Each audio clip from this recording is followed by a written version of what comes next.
Good morning, good afternoon, good evening, good night. Welcome to Waves of 10. The topic for this fall season is easy to confuse. So let's jump right into it. For this fourth episode, we will be dealing with some cities, towns, and other places around the world with the same names. So let's begin with Athens. We will find Athens in both Greece and Canada. Athens is the capital city of Greece, and the country's official language is Greek. It is also known for the Acropolis, an ancient citadel that overlooks the city. There is also the Panathinaike Stadium, made of marble. Both of these locations are huge tourist attractions. The Athens in Canada is in the province of Ontario, and it has a little over 3,053 residents. It also has 2 schools and 6 churches. Cambridge.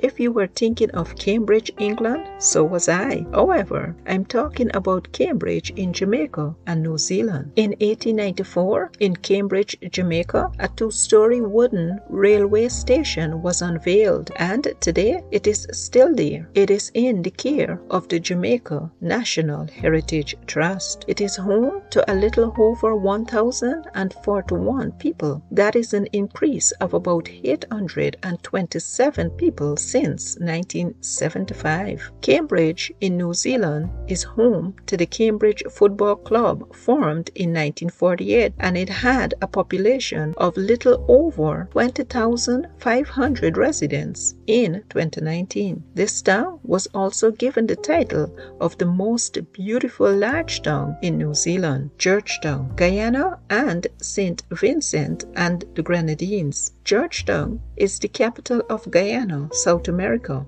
and we've talked about Guyana in the first episode. Georgetown is home to the famous Stabroek Market and its clock tower that was built in 1881. St. Vincent and the Grenadines is known for the old Bishop's College School. The school was later relocated. However, the school's previous location is now used as an Anglican church office and a parish hall. London, England and Canada. London is the capital of the United Kingdom and England. The Tower of London is there, and thousands of visitors have visited it throughout the years. A fortress, a prison, and a palace? Wow! The Tower of London also houses the crown jewels, which have 23,578 gemstones, real gemstones. There is also a London in Ontario, Canada. Unfortunately, I do not remember the entire story. However, I once heard of a woman who booked a flight to London, England, only to find herself in Canada, and that was the first time she found out there was also a London in Canada. Well, we will find this storybook gardens and amusement park with fairy tales as its theme there. There is also the London Museum and the London International Airport. Memphis, Egypt and USA. Memphis was the capital of ancient Egypt, but now it is uninhabited, and it has been a United Nations educational,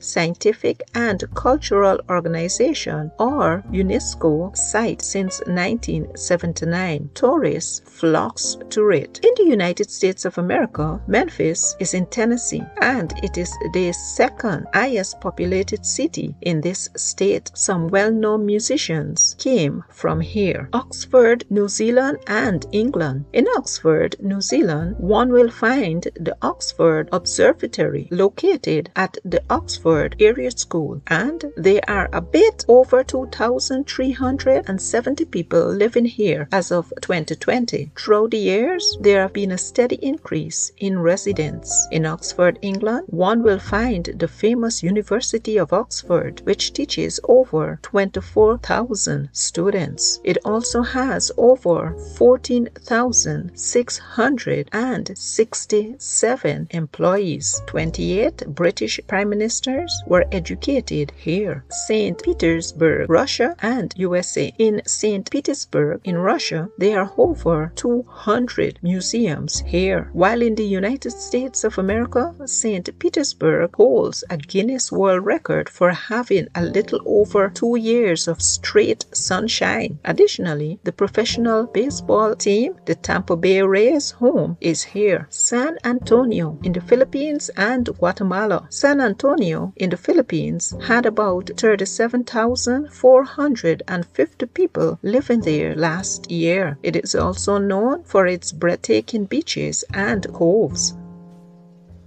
Tourists do not crowd the streets of San Antonio in Guatemala. However, the natural beauty of this area and its local crafts draws visitors here. Sydney, Australia and Nova Scotia, Canada. The famous Sydney Opera House, the most visited place in Australia, is here. It opened its door on the 20th of October 1973, while the world's largest fiddle, also called the Big Fiddle, stands at 60 feet in Nova Scotia, Canada. It is made of steel and was unveiled in 2005. Waterloo, Belgium and Canada. Have you ever heard of the Battle of Waterloo? Well, it started on the 18th of June 1815 in Belgium. Here, Napoleon Bonaparte, the self-proclaimed Emperor of France, his downfall is said to have begun here. The Persian and the British defeated him. Additionally, the Lion's Mount at about 40 meters high, overlooking the Battle of Waterloo's location. So, if you ever hear someone say that they have met their Waterloo, you know what they mean. In Ontario, Canada, one will find the Canadian Clay and Glass Gallery. It is the only art gallery in Canada that displays contemporary Canadian ceramic, glass, emerald, and stained glass art. The building took about 3 years to build, and on the 19th of June 1993 it was opened to the public. Admission to the gallery is free. So there we have it, guys. Athens, Cambridge, Georgetown, London, Memphis, Oxford, St. Petersburg, San Antonio, Sydney and Waterloo. Thanks for listening, guys. Goodbye.